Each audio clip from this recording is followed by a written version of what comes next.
ठीक बा बन गई। देखाई कैसन बनल बा। पुतो ई का करो तारू, तोरा के बुझात नहीं खे ई दूरा पर मजमा लगैले बारू।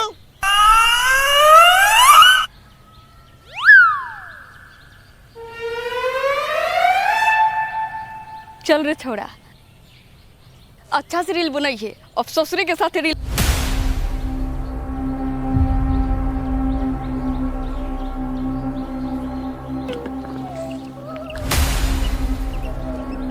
बाबू पहले से प्लान बनैले रहे का? लागत तो बा।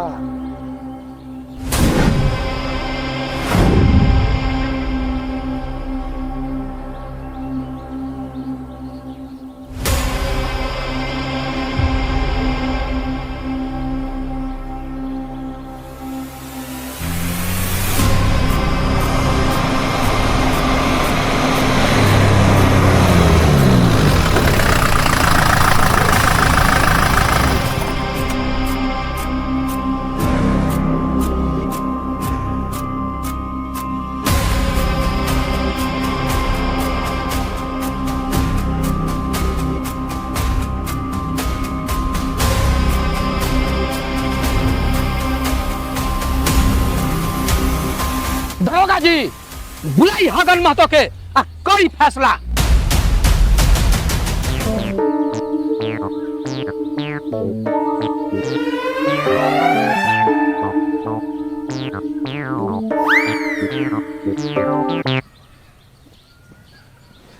सर सर उठी ना सर।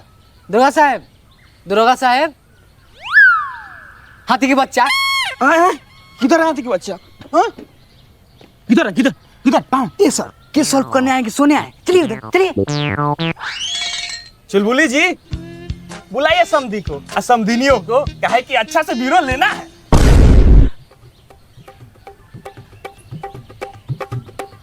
हगन मातो निकाल घर से बाहर। हमर बेटी के मार के भगाइले ह। आज तोरा जेल के खिचड़ी खियावतानी। निकल बाहर।